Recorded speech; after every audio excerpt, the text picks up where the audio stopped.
વડોદરાના chief officer ફરી વિવાદમાં આવ્યા। ચીફ ફાયર ઓફિસર પાર્થ બ્રહ્મભટ્ટે કર્મચારીને માર માર્યો। ચીફ ફાયર ઓફિસરે નશાની હાલતમાં કર્મીને માર માર્યાના આક્ષેપ છે। ચીફ ફાયર ઓફિસર આ તમને શોભતું નથી। જમવા બાબતની ફરિયાદને લઈ ફાયર ઓફિસરને રોષે ભરાયાનો આરોપ છે। જમવા બાબતની ફરિયાદની પીડિતને જાણ નહીં હોવાનો આક્ષેપ છે। ઇજાગ્રસ્ત ફાયર જવાન હોસ્પિટલમાં દાખલ। ઇજાગ્રસ્ત ફાયર જવાને ન્યાય માટે ગુહાર લગાવી। ઇમરજન્સીની પરિસ્થિતિ વચ્ચે પણ ચીફ ફાયર ઓફિસર વિવાદમાં આવ્યા હતા। ઇમરજન્સી સમયે કોઈ પણ પદાધિકારીઓના ફોન નહોતા ઉપાડ્યા।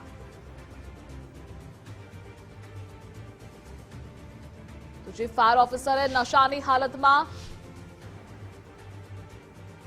2586 નંબરની બોલેરો ગાડી લઈને અમે જેડીસીથી નીકળ્યા। બદામડી બાગ આવ્યો એટલે સાહેબે મને ગાડી કરવાનું ચાલુ કરી દીધું। મા બહેનો પર તો સાહેબને પ્રાત બ્રહ્મભટ્ટ સાહેબ જે હવાલા ચીફ ફાયર ઓફિસર છે ગાળો મા બહેનો મને માર્યો દીધી તે વખત તો સાહેબ હું કા ખાલી વગર ફૂગોનું મારો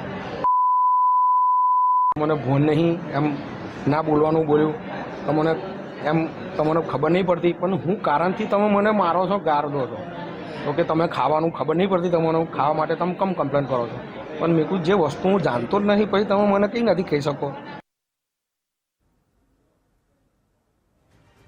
સંવાદદાતા અલ્પેશ જોડાયેલા છે। અલ્પેશ, ચીફ ફાયર ઓફિસરનું આ પ્રકારનું વર્તન કેટલું યોગ્ય? હા, બિલકુલ ધ્રુવિશા વાત કરવામાં તો વડોદરાના જે ઇન્ચાર્જ ચીફ ફાયર ઓફિસર છે તે વિવાદમાં આવ્યા છે।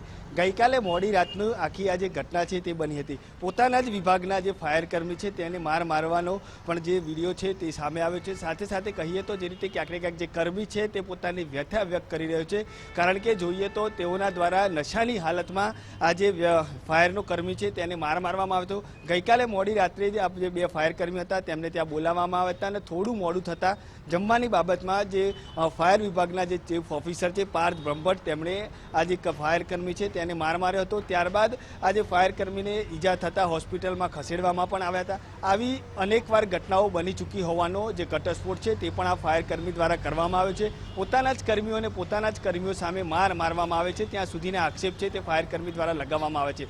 અગાઉ પણ આપણે જોયું હતું કે આ જ પાર્થ બ્રહ્મભટ્ટ હતા કે જેઓ ધારાસભ્યના પણ ફોન ઉઠાવવામાં ક્યાંક ને ક્યાંક નહોતા ગણતા અને લોકોને પરિસ્થિતિનો સામનો કરવાનો વારો આવ્યો હતો। ત્યારે ફરી એકવાર પોતાના જ જે કર્મી છે તેની સામે આ જે ફાયર ચીફ ઓફિસર છે તેમણે હાથ ઉપાડ્યો છે।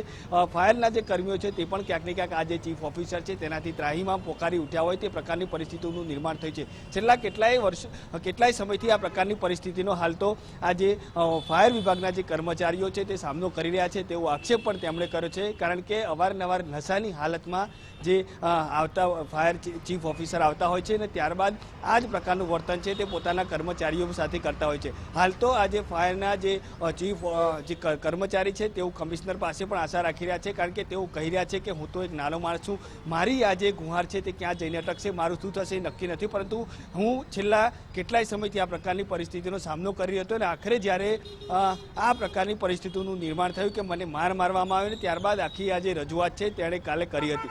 ચોક્કસથી આ પ્રકારના જે ફાયર ચીફ ઓફિસર છે તેમની સામે અનેક સવાલ ઊભા થઈ રહ્યા છે કારણ કે તેઓ અવારનવાર ઇમરજન્સી સેવાની વાત હોય અથવા તો પોતાના સ્ટાફ સાથે ગેરવર્તણૂકની વાત હોય અનેક વખત તેઓ વિવાદમાં આવી ચૂક્યા છે।